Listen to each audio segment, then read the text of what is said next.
four. Skate. Four. Skate. Four. Et sinon, comment ça va? Bah écoute, moi ça va bien en ce moment. Je retrouve un peu du coup ma vie parisienne et mes études. Hmm. Donc, donc c'est plutôt quelque chose d'agréable de se replonger un peu dans ce que je suis censé terminer. Hmm. Et du coup, tout à l'heure, tu me disais que tu étais entre Marseille et Paris. Quelle vie tu préfères entre ta vie marseillaise et ta vie parisienne? Dans ma vie marseillaise, Ouais, ouais, il n'y a pas trop de doute là-dessus. ouais. Pourquoi? Euh, Bah déjà, Paris c'est plat, il fait moche et il n'y a pas les calanques. Ah putain, Et ça pas fait si beaucoup c'est là, trop non? cher en plus, Ouais, c'est ouais. terrible. Non, mais la vie marseillaise est déjà une dose de stress vraiment insignifiante comparée à celle de Paris. Euh, le temps, au début, j'y croyais pas. Je pensais que c'était un peu une légende, mais au bout de 6 ans, du coup, je commence à plus pouvoir supporter mes hivers parisiens. Et puis après, Marseille. Donc, je suis né à Marseille. J'ai pas tout le temps grandi à Marseille. J'y suis retourné au collège et au lycée. J'habitais chez mes deux grands-mères jusqu'à mes 10-12 ans en gros. Et du coup, j'ai vraiment découvert Marseille. Enfin, c'est ce qui m'a vraiment. Ça m'a apporté tellement de choses que je pense que je ne pourrai jamais vraiment me délier de Marseille. Et à chaque fois, c'est un plaisir de retourner, de voir mes amis surtout. Et, euh, et puis de voir les calanques. Tout à l'heure, t'as dit un truc qui m'a marqué et t'as dit que t'étais pas carriériste, mais que t'étais stressé. Ouais. Tu peux développer là-dessus? Ouais, je suis très anxieux comme mec. Mais donc, c'est assez paradoxal. J'ai jamais trop réussi à capter la nuance. Mais c'est vrai que j'ai une anxiété assez folle concernant mes études et ce que j'entreprends professionnellement. Mais par contre, bon, je me lève le matin, je suis bien. Je me dis pas, là, il faut que je charbonne pendant 17 heures. Et c'est un peu. J'ai l'impression que c'est un peu paradoxal. Mais, euh, mais c'est vrai que j'ai envie de juste établir des choses de qualité pour pouvoir m'épanouir. Et en fait, c'est juste que je pense que j'y mets beaucoup, beaucoup du mien. Et je m'investis du coup beaucoup personnellement et avec pas mal d'exigences dans ce que je fais. Mais par contre, voilà, effectivement, mon but c'est pas tu vois, d'être dans des grandes agences, d'être Hmm. plus ou moins reconnu. Enfin, Tu t'en de, fous un de, peu. de, de gagner, je sais pas combien. Enfin, tu vois, Hmm, hmm, enfin, ok, ouais, franchement, j'ai des d'accord. objectifs de vie pas très compliqués. Ok. Mais juste le truc, c'est que je pense que je mets vraiment beaucoup de moi dans ce que je fais. Et c'est une grosse source d'angoisse en vrai. Et du coup, tu dis que t'es anxieux. Tu parles de ta vision du travail et tu parles de ta vision de comment tu entreprends tes projets.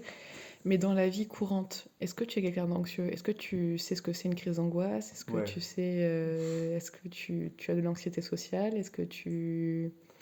Oui, ouais, oui, à toutes ces questions, on va dire. Ouais, j'ai eu un moment où je pouvais pas sortir de chez moi au lycée. Vraiment, j'ai passé des semaines un peu enfermé. C'était compliqué de sortir de ma chambre. Donc, euh, donc ouais, j'ai eu des moments un peu compliqués. Maintenant, ça va mieux. Mais avant, ça allait très bien. Et juste, je sais pas trop ce qui s'est passé. Enfin, je sais pas trop vraiment quel élément a été déclencheur. Ouais. Mais j'ai beaucoup d'anxiété, surtout sociale. Bah, du coup, je suis claustrophobe, agoraphobe. Et donc, c'est un peu. Tu vois, je fais pas de festival, très peu de concerts. Faut vraiment. Je suis passionné de musique, mais vraiment, il faut que j'adore l'artiste Ouais, pour y pour aller aller. en concert. Euh, enfin, bon, bref, c'est juste un exemple comme ça. Mais du coup, on parlait des parcs d'attractions tout à l'heure. Ouais, les fêtes foraines et tout, c'est un peu, c'est un peu Phobie. angoissant. Les transports en commun. Bah, du coup, je suis venu en vélo, je serais venu à pied si j'étais pas en retard. Ouais. Je suis pas du tout. Ouais, vraiment, Paris, ça c'est aussi un gros problème. C'est que les gens sont pressés et à peu près tous anxieux. Et, et surtout carriéristes en fait. Et du coup, enfin, je sais pas, mais le métro, vraiment, c'est un grand évitement. Ouais. Je suis peut-être la seule personne à Paris qui fait des économies sans avoir un pass Navigo. Et du coup, cette anxiété, tu sais d'où elle vient ou c'est un petit peu vague? Ou tu sais exactement d'où ça vient? J'ai un peu l'impression que c'est un peu héréditaire. Ouais. Je sais que du côté de mon père, enfin, surtout mon oncle, ma grand-mère et tout, on a tous eu des phases, des grosses phases d'angoisse. Et après, comme j'ai dit, je saurais pas vraiment dire ce qui l'a déclenché. Mais, enfin, bon, j'ai été assez malade à cette période. Enfin, du coup, j'ai développé des TCA. Enfin, bref, genre ce genre de. C'est un peu un mix de beaucoup de choses. Et c'est tout. Enfin, ça a juste développé plein d'angoisse en fait. Et comment ça se manifeste tout ça? Bah, maintenant, c'est vraiment. La dernière fois que j'en ai fait une grosse, du coup, c'était dans ma dernière année de licence. Et juste, j'ai fait un malaise. Et du coup, après, je suis Oh parti. shit. Je me suis juste cassé. Bah, généralement, c'est juste que. Dès que du coup, en fait, en archi, c'est assez stressant parce qu'on a des rendus. L'oral, c'est pas mon truc. Enfin, j'aime bien parler aux gens, Ouais, mais devant, mais scolairement présenter, parlant. ouais, et puis surtout, enfin, mes projets, je les fais pas pour faire des projets, je fais des trucs qui me font kiffer et tout, et j'ai vraiment le jugement. J'adore les critiques constructives, mais le problème, c'est que ça n'a pas été assez le cas dès mes premiers semestres, des premiers cours. Tu vois, tu tombes sur des profs. Enfin, on en a qui se sont fait virer de l'école parce qu'ils sont trop. Enfin, genre. Ah ouais, d'accord. Ouais. Et disons que, enfin, en me raisonnant, enfin, ça me dérange pas tant, mais c'est vrai que quand tu vis, du coup, dans cette espèce d'esprit de compétition, tous les élèves ensemble et tout, t'as je connais beaucoup de gens qui sont partis en dépression, en burn-out, enfin, tu vois, mais c'est en licence, donc c'est pas censé arriver. Non. Et en fait, ça m'a juste, ça a toujours été comme ça, j'ai toujours eu du mal à faire des présentations, des exposés, tous ces trucs. Mais là, ça a un peu empiré les choses, donc toutes les semaines, en gros, je suis stressé, je suis là, je suis dans le métro, je suis pas bien, du coup, parce que je dois forcément aller en Ouais, ouais. RER à Versailles. Et enfin, donc c'est juste un peu classique, un peu la panique, j'ai le cœur qui bat, j'ai chaud. C'est assez physique comme sensation, D'accord. tu vois. C'est pas forcément très cérébral, enfin, c'est des manifestations plutôt physiques, Ok. on va dire. Et t'as trouvé des tips pour les calmer, toutes ces manifestations physiques? Déjà, parler avec quelqu'un d'autre chose. Je pense Mhm. que c'est le truc, c'est le truc qui m'a aidé. Vraiment, c'est juste, soit tu dois parler à quelqu'un si vraiment c'est très compliqué à n'importe qui, mais sinon, je sais pas, j'appelle un pote, on discute et j'essaie de me calmer. Et juste du coup, mettant mon focus sur autre chose. Ouais, Après, je t'essaies sais que, ouais. de... Après, je sais qu'il y a enfin, il y a des méthodes genre de grounding ou quoi, où tu repères tous les objets rouges, où tu Ouais, repères des j'ai trucs par déjà tes entendu des trucs comme sensations, ça. Je tu sais pas vois. si ça fonctionne. En vrai, c'est quand même, t'arrives à un peu éloigner ton focus de ton angoisse. Un peu, mais c'est pas non plus. Faut juste appeler quelqu'un en vrai, Ouais, se changer les idées. parler d'autre chose, ouais, ouais. Et se dire que là, t'es capable d'avoir une conversation au téléphone, tu vas pas crever dans Ouais, la sur seconde. place. Ouais. Vraiment, du coup, et ça va. Ça Ok. va mieux comme ça. Et tu disais que c'était, tu penses que c'est héréditaire. Tu penses que ça se transmet par l'éducation, qu'il y a quelque chose qui est purement, tu sais, souvent on parle d'hérédité familiale, mais dans les énergies, dans l'émotionnel, dans tout ça. Est-ce que tu penses que ça s'est transmis par défaut, parce que dans l'éducation, tu as vu tes parents s'agir comme ça, etc. Ou est-ce que tu as été préservé de ça et que malgré ça, tu as eu accès à toute cette anxiété? Non, je pense que il y a un peu les deux qui ont joué. Mm. Euh, c'est vrai que j'aurais tendance à peut-être aimer expliquer ça un peu plus scientifiquement que les énergies ou quoi. Bien sûr. Même si je suis pas complètement insensible. Enfin, Ouais, ça ouais. m'intéresse aussi. Mais enfin, on sait qu'il y a tellement de choses héréditaires qui ont des déclencheurs et des causes plus ou moins déterminées. Euh, Plutôt genre du domaine de l'épigénétique. Je suis vraiment pas, pas trop qualifié pour en parler, mais ça a son importance, je pense. Enfin, c'est un grand facteur. Et après, j'ai aussi été entouré de personnes qui ont été très stressées, très anxieuses. Et ma mère, notamment, j'ai une mère pharmacienne, et je suis d'accord. hypocondriaque. Ah, d'accord. Putain, t'es agoraphobe, Claustro. claustro, et, hypocondriaque. ouais. Putain, tu cumules, hein. Ouais. Et l'hypocondriaque, comment ça se... Enfin, qu'est-ce qui se passe dans ta tête? En fait, c'est plus. Dans mon cas, je dis hypocondriaque, c'est plus général, mais c'est plus germaphobe. C'est vraiment, tu vois, genre, je D'accord. suis dans le métro, je touche rien. Ouais. Tout ce qui est public, je sais pas, je touche pas, je me lave 17 fois. Enfin, tu vois, vraiment, Ouais. à une époque, vraiment, je pouvais pas. Quand je sortais, quand je rentrais chez moi, je me lavais 7 fois les mains. Sinon, c'était, sinon, c'était pas possible. Ça va mieux. D'accord. Mais je touche toujours pas les barres de métro, ni les D'accord. canettes en aluminium. Qu'est-ce que tu dirais que ce sont tes valeurs? Genre, il peut avoir des valeurs amicales, des valeurs X, Y. Qu'est-ce qui serait pour moi, pour toi, pardon, tes 5 valeurs les plus essentielles? C'est une bonne question. Alors, Prends ton temps. non, mais non, on va commencer par l'amitié, je pense. Euh, Enfin, valeur amicale, ça c'est une réponse. Oui, bien Ok, sûr. super. Ouais. Ça fait déjà un sens, ça. Non, mais c'est vrai que mes Une. amitiés. Yes! Mes amitiés m'ont complètement construite, pour le coup. Ouais. J'ai rencontré des gens incroyables de plein de communautés, surtout minoritaires, et, et heureusement. Enfin, tu vois, moi, je suis Bien pas sûr. devenu un mec de droite en école de com. Yes! Mais J'ai réussi ma vie. Et donc ça c'est vraiment, je pense que c'est quand même le truc le plus important. Ouais. Après, je sais pas, j'essaie de... Je saurais pas comment formuler, je vais dire des trucs un peu au hasard. Ouais. Enfin pas vraiment au hasard, mais j'essaie juste de Comme ça vient. traiter du coup n'importe qui comme j'aimerais l'être. Ouais. Enfin une sorte de valeur du coup de solidarité Mhm. sociale. Il y en a une qui est un peu... Enfin, je sais qu'elle fait du coup pas mal partie de ce que je fais, mais je pense qu'il y a une sorte d'exigence quand même des actes des gens et, et, et personnel aussi. Enfin, ça, c'est un peu un double truc, tu vois, genre une sorte de... je mets beaucoup du coup d'importance dans les agissements des gens et dans moi ce que je produis. Ça c'est, enfin je sais pas, c'est une sorte de valeur du coup un peu qui rentre un peu plus dans la case de travail, on va dire. Ouais. Mais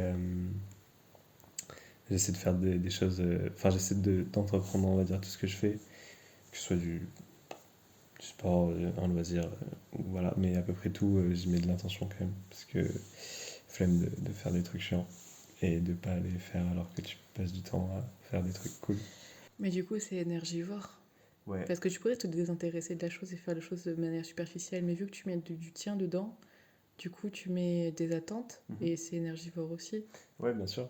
Mais au moins, je pense que c'est toujours, ça est toujours moins au final le grand schéma des choses parce que enfin, si ça se passe mal, si tu vois que t'es pas fait pour ça, tu confrontes directement.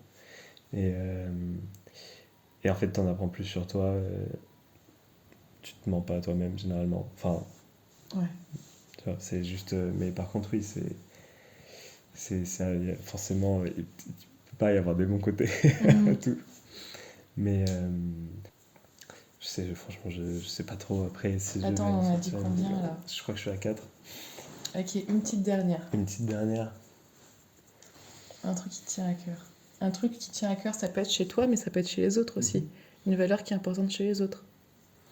Ouais, non, mais c'est. En fait, j'ai l'impression que ça va un peu avec le truc d'amitié, mais vraiment juste la bienveillance. Enfin, tu vois, c'est vraiment. C'est très simple, mais juste pas rentrer dans le jugement, être bienveillant. Enfin, c'est pareil, c'est un peu une triche parce que c'est un peu ce que j'ai dit en numéro 2, j'ai l'impression. Non, mais c'est pas exactement pareil. c'est pas exactement pareil, certes, mais bon, c'est bon. plus ou moins le reflet du coup chez les autres personnes. C'est ce qui est important. C'est du coup juste quand je rencontre des gens qui soient un minimum passionnés de tu vois ce qu'ils font, qu'ils y mettent du sien, c'est cool de voir des gens qui subissent pas trop. Enfin après, les gens qui subissent, c'est pas leur faute, donc c'est Non plus. un Ouais. cas très différent, bien sûr. Mais, mais surtout du coup, des gens qui soient bienveillants, qui n'aient pas trop d'idées préconçues. Qu'est-ce que tu te souhaites à toi pour l'avenir? Qu'est-ce que, en tant que toi-même, vis-à-vis de toi-même, tu te souhaites à toi-même? Santé, bonheur, hein. Santé, bonheur. Non, mais vraiment, je me souhaite de continuer à découvrir des trucs, tu vois. Et que ce soit enfin, du coup, par l'art, la culture, le voyage, peu importe. Et le social aussi. Enfin, Bien sûr. et de m'épanouir. Et la santé quand même, parce que c'est cool. Du coup, ça aide à pouvoir continuer de faire de l'art, du sport, de voyager, peu importe. Mais, C'est vrai que la santé, c'est pas quelque chose qu'on aborde tout le temps, mais est-ce que tu as toujours eu la santé? non, j'ai grave pas eu la santé Ah à ouais. plusieurs périodes de ma vie. Surtout quand j'étais petit, j'étais vraiment asthmatique à faire des petits séjours en fauteuil, en hôpital sous oxygène. Ah waouh. Et du coup, moi, par rapport à mes crises d'angoisse aussi, j'ai eu des moments Enfin, bah, du coup, j'étais vraiment genre limite anorexique, j'avais beaucoup de TCA et je faisais malaise sur malaise. Enfin, tu vois, c'est genre une sorte de truc qui est venu un peu après. Et maintenant, j'ai la santé, hein, a priori. Comment tu t'en es sorti des TCA et tout ça? Euh, je suis devenu végétarien. Ouais. Pas pour ça, enfin, si aussi, mais juste avec de la patience et en essayant de me faire un peu violence en vrai. Enfin, C'est-à-dire? bah, à un moment, j'arrivais pas à sortir de chez moi. Il faut prendre du temps pour comprendre ce qui se passe, tu vois. Et il faut pas te dire que tu vas faire un Ironman le lendemain. Mais à un moment, il faut sortir de chez soi, quoi. Enfin, en tout cas, mais il faut prendre son temps. Enfin, faire violence, pas une grande violence, hein, mais juste. J'avoue Apprendre, prendre le temps de comprendre aussi. ouais, parce que en fait, c'est quand même des choses qui sont irrationnelles. Et, euh, et il faut juste les réapprivoiser. Enfin, et se réapprivoiser. Et ça prend du temps, plus ou moins long selon les gens. Et parfois, enfin, souvent, tu as l'impression que tu vas jamais t'en sortir. Enfin, quand tu es en plein dedans, tu sais pas comment faire, où aller, mais tu fais juste n'importe quoi, tu vois, mais un truc à la fois, en vrai. Et ça marche au bout d'un moment. Quand on s'est rencontrés, donc il n'y a pas si longtemps que ça, et très peu de temps, tu m'as dit que tu venais de rompre avec ta copine. Ouais, en effet. Est-ce que tu peux nous dire quelque chose sur la rupture amoureuse? Comment Ouais, tu le vis? enfin, très mal, parce que je suis vraiment pas courageux comme type là-dessus, pour le coup. C'est-à-dire pas courageux, ça veut dire quoi pas Et courageux? je pense que je vais faire un petit historique du coup de mes quelques relations. D'accord, Il y en a pas eu vas-y. énormément, mais j'ai été en couple de mes genre 12 à 19 ans, en gros. Euh, du coup, premier amour, j'ai un peu construit ma vision du couple et ma manière de relationner avec cette personne. Ça se passait vraiment pas bien, surtout à la fin. Elle a eu des gros problèmes la dernière année, donc ça faisait très longtemps que ça allait pas. Et j'ai dû rompre avec cette personne, puis ça n'allait vraiment pas. Et malheureusement, du coup, enfin, j'ai tenu un max de temps après la fin de ces problèmes. Mais bon, bref, au bout d'un moment, il faut faire un truc et j'arrive vraiment pas à quitter les gens. Et ça, c'est un gros problème. Ma seconde relation, alors, ça va, j'ai pas dû quitter la personne. Mais enfin, c'est passé un peu d'une manière assez étonnante. Ça se passait pas bien. J'étais un peu résilient, un peu trop sur le truc. Cette personne qui est devenue une très très bonne amie m'a quitté du coup. Et D'accord. parce que c'est vrai que ça se passait pas très bien. Je dis pas que j'ai pas du tout tout fait pour qu'elle me quitte, au contraire. Enfin, vraiment, Ouais, c'était pas. t'as pas poussé le bouchon. Non, non, non, c'est pas dans ce sens-là du tout. Mm. Mais c'est vrai que ça se passait pas forcément très bien. Enfin, il y avait clairement des choses qui allaient T'es pas. resté combien de temps avec? Bah, avec elle, en vrai, on est resté genre un peu moins d'un an ensemble. Ok. Et mais bon, enfin, ça fait des années qu'on se connaît. C'est vraiment une super pote. Ok, trop bien. Et, C'est cool de réussir à avoir des relations comme ça avec ses ex. Ouais, bah, je pense que c'était quand même bien qu'on ait une relation. Enfin, Mm. je pense Tu regrettes pas? Non, mais, mais c'est surtout bien qu'on soit très bons potes. C'est trop chouette. Mais enfin, tu vois, je vais pas dire qu'on aurait pu directement être bestie besta en vrai. Peut-être qu'il y avait un petit truc à vivre quand même, tu vois. Enfin, je sais pas trop, mais en tout cas, on va bien. Et par rapport à ça, et tout va bien. Donc ça, c'est cool. Mais du coup, j'ai rompu avec mon ex donc très récemment. Mhm. Pour pas dire la Euh, semaine dernière. Exactement. Donc on discute encore un peu. Enfin, pas vraiment des discussions très fun, mais voilà. Mais des discussions importantes. Des discussions importantes. Et ça se passait pas très bien non plus depuis quelques temps.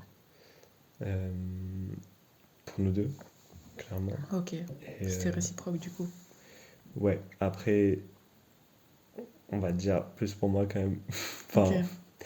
euh, je voulais arrêter cette relation et j'ai mis quand même un peu du temps à me bouger le cul. Parce que tu ne sais pas quitter les gens. Ouais, c'est dur de quitter Pourquoi tu quelqu'un. ne sais pas quitter les gens? Je sais pas, j'arrive pas à dire les choses. Pourquoi t'arrives pas à dire les Je choses? sais pas, c'est compliqué. T'aimerais pas que les gens te disent les Ah choses, si, complètement. mais du coup t'as du mal Pourquoi t'as peur de blesser? Ouais.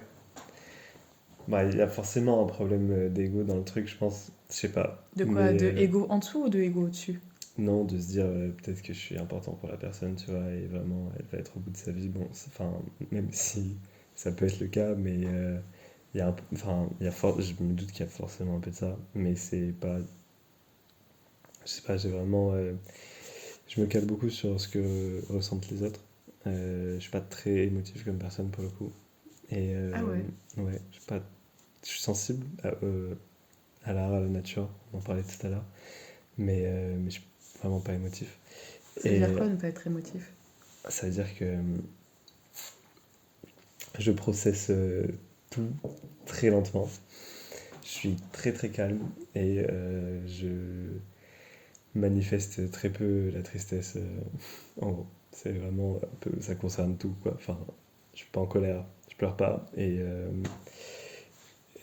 ouais, T'es un peu. ouais, je suis vraiment très linéaire quoi. Là-dessus, je suis un peu monotone sur la courbe, sur la courbe Tu as émotionnelle. court l'émotion, Ouais. d'accord. Mais c'est marrant parce que, en général, les personnes sensibles, les émotions, ça va dans tous les sens. Et toi, tu es sensible, Mm. mais tu as des émotions assez stagnantes. Enfin, stagnantes. C'est pas négatif, hein, Ouais, ouais, stagnant. non, pas du tout. Mais ouais, je. C'est marrant, tu vois. Ouais, ouais, non, mais je comprends, c'est encore une fois un petit peu paradoxal. mais Ouais, carrément. en fait, c'est aussi que enfin, j'enregistre ces informations et je les digère et je mets très longtemps pour les digérer. Je pense que c'est plus parce que je suis capable de ressentir des émotions, etc. Mais j'ai besoin de mon moment pour digérer tout ça. C'est vrai que je suis assez résilient, mais du coup, voilà, les choses mettent du temps aussi. Et donc forcément, bah, même s'il y a quelqu'un qui m'a énervé et que je suis fondamentalement en colère contre lui, ça va pas se manifester physiquement sur le moment, tu vois. Je vais pas avoir envie de frapper quelqu'un, tu vois, parce qu'il m'a saoulé. Ça va être très long et ok, je ne veux plus entendre parler de cette personne. Mais pareil avec la tristesse, c'est ok, je vais faire mon deuil de mon côté, peu importe, on s'en fout, enfin voilà, mais je vais pas avoir de réaction sur le moment. Du coup, Ça va être compliqué pour la personne en face, pardon. alors oui, déjà, mais je le préviens, mais c'est jamais vraiment cool. Enfin, tu peux pas, même si tu préviens, tu peux pas y faire grand chose. Et surtout, du coup, je me cale pas mal sur ce que les personnes ressentent à chaud. Parce que moi, je ressens rien à chaud, en gros. Et je ressens tout après à froid, après avoir intellectualisé le truc. Oh, c'est fou. Ouais, c'est un peu étonnant. Je trouve ça fou. Et c'est Est-ce bien qu'on te l'a aussi. déjà reproché? Ouais, ouais, carrément. Mais en même temps, tu peux pas y faire grand-chose, quoi. Ouais, non, non. Mais je comprends, franchement, je comprends. Mais c'est vrai que quand quelqu'un, du coup, est très touché par quelque chose, pour le coup, j'y suis sensible, parce que je suis pas un psychopathe, tu vois, j'ai de l'empathie. Mm. Du coup, ouais, je me cale un peu là-dessus. Du coup, vraiment, faire de la peine à quelqu'un, c'est compliqué. Ok. Mais oui, effectivement, là, on me le reproche beaucoup, là, par exemple. En fait, je suis très indépendant et j'ai des amitiés très prenantes aussi. Mhm. Et donc, c'est assez dur de aussi rajouter Un une couple, relation bien. qui, là, en l'occurrence, était en plus devenue complètement codépendante. Donc ça ne marche absolument pas. C'est-à-dire codépendante, quand t'es complètement dépendance affective. Affective, ouais, mais aussi enfin, que tout ton emploi du temps soit synchronisé. Ouais. Tu vois, tu pars pas sans l'autre. Ouais, c'est dur. Enfin, tu vois, donc c'était compliqué. Et c'est vrai que tu peux avoir des couples, des personnes qui fonctionnent bien, pas en étant. Enfin, si c'est consensuel dans les deux sens, tu vois, ça va. Mm. Quand là, c'est que d'un côté, ça marche pas du tout. Moi, j'essaie de faire des compromis à droite à gauche. J'ai raté pas mal de choses. J'ai pas été un très bon ami pendant ces 2 ans. Enfin, je suis pas le pire des amis, mais bon, du coup, j'ai. Tu sens que t'as délaissé tes amis parce que la relation était trop prenante. Ouais, complètement. Complètement. Donc, et ça, c'est vraiment pas mon but dans la vie. Et je peux être épris par des choses, tu vois, mais là, en l'occurrence, après, tu rajoutes beaucoup de culpabilisation, des trucs et tout, ça marche pas. Enfin, donc ouais. Ok. Pour reprendre la conversation sur comment tu vis les choses de manière émotionnelle et sensible, euh, tu disais que tu te calques sur les gens, c'est-à-dire tu as un effet de mimétisme. Pas forcément de mimétisme, mais je pense que c'est juste que mon empathie prend clairement le dessus sur ce que je ressens, Ouais. à chaud, en gros. Ok. Et enfin, je pourrais l'expliquer que comme ça, mais ouais, c'est vrai que enfin, ça marche surtout avec la tristesse, parce que surtout enfin, ou ça marche surtout avec. Tu vois, la tristesse, c'est pas la première émotion qui m'est venue à l'esprit. Non, mais ça marche sur ce que j'ai causé, en D'accord. gros. Non, mais c'est vrai que je suis généralement pas un centre de conflit. Enfin, je suis quand même particulièrement facile à vivre. Et je crois que les gens s'énervent pas trop de. J'ai pas énervé grand monde dans ma vie. Mais Et est-ce que tu y arrives, parce que moi aussi j'ai très peur du conflit et c'est quelque chose qui me fait peur parce que Mhm. j'ai peur de perdre la personne en face. Mhm. Et est-ce que du coup tu as du mal à poser tes limites? Parce que. Ouais, bien sûr, bien sûr. Je sais que je fais beaucoup de compromis et enfin, j'encaisse beaucoup, mais bon, forcément, du coup, après, j'arrive plus à communiquer quand c'est trop tard. Enfin, en gros, pour schématiser, vraiment, une fois qu'on est passé du mauvais côté. Mais du coup, ouais, j'ai plus tendance à savoir que je peux prendre sur moi. Euh, et en même temps, c'est le cas aussi, et ça a des avantages. Enfin, honnêtement, parfois, enfin, pas parfois, mais dans beaucoup de situations, pour apprendre sur soi, c'est quand même cool, en vrai. Et ça veut pas dire qu'il faut pas communiquer, pas extérioriser, pas en parler, machin, mais du coup, ouais, j'ai plus tendance à faire ça. En gros. Ok, ça marche. Et du coup, est-ce que des fois tu as l'impression, étant donné que tu es sensible, tu es empathique, etc., de te faire un peu marcher dessus? Oui. Oui, point. Ça me va. Question suivante. Enfin, c'est juste que c'est un oui total. Tu Ouais. vois, T'as l'impression qu'on ne respecte pas tes limites et les limites que tu n'oses pas imposer, du coup aussi. Mais que du coup, l'empathie, elle va dans un sens parce que l'empathie, c'est aussi prendre en compte ce que l'autre ne veut et ne veut pas. Et donc, du coup, toi, tu te fais marcher sur les pieds étant donné que tu mets pas tes limites et que tu es trop empathique. Ouais, mais vraiment dans mes relations, pas amicales, tu vois, professionnelles non plus. C'est quand même, Amoureuse. ouais, vraiment, c'est ça. Parce que mes relations amicales, du coup, bah, j'ai la chance d'avoir des très très bons amis qui sont vraiment des gens super. Et Big up. ouais, gros big up à eux. Et bah déjà, enfin, j'aime rencontrer des gens et je me suis fait d'autres amis après, tu vois, mais du coup, j'ai une exigence sociale là-dessus. Et, et puis, et dans les relations professionnelles, même étant dans un milieu compliqué, je suis capable de refuser quand même les choses. Parce que du coup, comme j'ai dit, je suis pas très carré, donc j'ai un peu rien à perdre. Je m'en fous, tant pis. C'est quand même, c'est plutôt quelque chose de politique, tu vois. Et ça, j'arrive à avoir des convictions assez fortes. Mais par contre,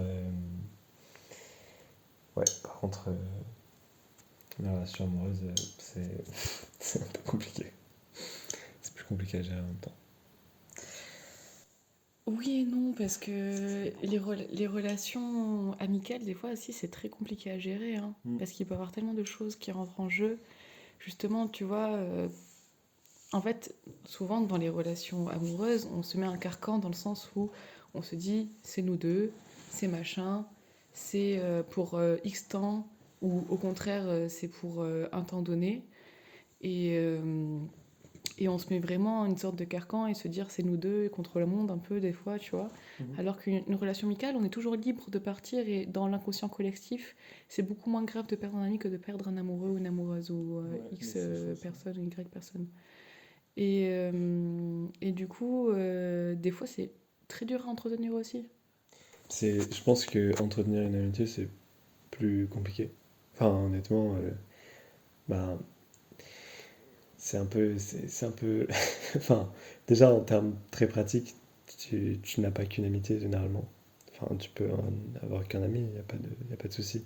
Mais C'est stigmatisant là. je suis stigmatisant T'as des complètement. préjugés là. C'est Hmm. préjugé man qui ressort.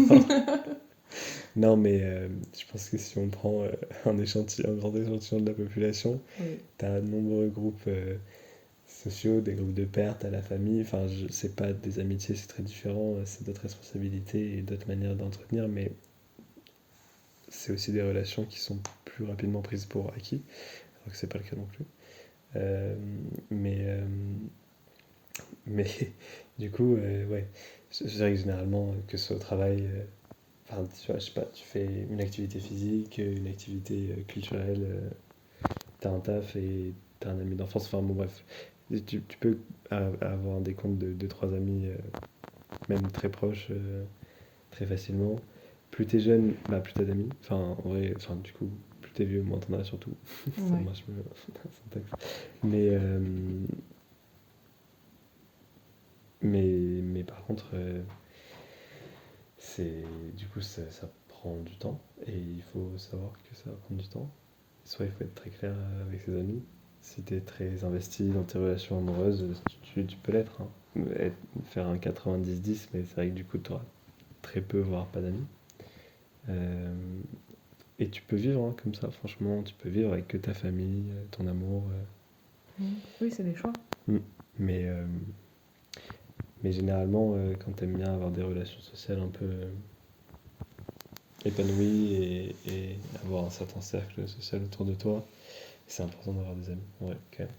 Enfin, Et toi, du coup, tu dirais que quand tu es en couple, tu te mets à quel pourcentage dans ton énergie en couple et dans quel pourcentage dans ton énergie en amitié? bah, théoriquement, ce serait un 50-50, tu vois, Oui, ce serait super. théoriquement, mais je te pose la question de toi. Bah, ça dépendait vraiment de mes relations. Euh, Là, c'était pas un 50-50 sur la Ouais. fin. Mais enfin, tu vois, j'allais voir mes amis très souvent. J'avais des moments avec eux, je reste disponible aussi, par appel, par message, enfin tu vois, quand même, c'est aussi une grande partie. Mais bon, forcément, quand tu vis avec quelqu'un, bon, déjà, généralement, tu as toujours un pourcentage majoritaire. Bien sûr, quand tu es avec la personne, c'est toujours compliqué. Non, mais ça, tu vois, c'est. Mais voilà, mais encore. Enfin, c'est aussi normal. Enfin, tu vis avec quelqu'un. Mais. Mais bon, c'était une majorité, mais ça allait en vrai. Je me suis quand même débrouillé. Je saurais pas vraiment dire un pourcentage Ouais, non, là-dedans, mais c'est bien. Non, mais j'ai compris. T'inquiète. mais tu vois, dans une relation avec la personne qui est devenue une amie, c'était quand même beaucoup plus équilibré, du coup. Ça, c'est cool. Et aussi parce que c'est devenu une amie avec mes Ouais, amis. du coup, Donc oui, il y a eu forcément, un ça cercle aide qui s'élargit. complètement. Ok. Mais c'était vraiment, on était quasiment sur un 50-50 et pour le coup, elle a vécu aussi chez moi. Pour la miniature du podcast, il me Mhm. faut une partie de ton corps qui te représente. Ok. Donc ça peut être ton oreille, ton nez, j'allais dire ta barbe, ta moustache, tes tatouages, enfin je sais pas. Ouais, on va peut-être faire un tatouage en vrai. On va faire un tatouage. On va faire un tatouage, ok. Mhm. Et tu vas me dire pourquoi un tatouage? Parce que. Parce que je. Du coup, les tatouages, la... enfin, ils sont tous, sauf à l'exception de deux, trois pépites. Ils sont liés à la poésie. Et du coup, Mhm. c'est comme mon, mon plus gros truc, tu vois, de ma vie avec mes potes, c'est la poésie, quoi. Donc, Ok. je pense que c'est plus parlant que mon nez. Bien J'aime qu'il soit beaucoup mon nez. cassé, Ouais, qu'il soit cassé, il a du vécu, tu il a vois. dû vécu avant Il que a tu une n'as reprendre la présence. rage dans le ventre. Mais ouais. Mais on va faire un tatouage. Ok, un tatouage. Et c'est bon, j'en viens de ma troisième question, qui est en fait la première question. Est-ce que tu as quelque chose à rajouter? Euh... wow. Un message à délivrer aux gens, peut-être? Je t'ai dit que j'étais pas un très bon orateur. Non, mais tu peux ne rien dire. Ouais, je crois. Ok, ne rien dire, c'est déjà Ouais. très bien. Bah, je te remercie, Andrea. Bah, merci à toi. C'était super cool.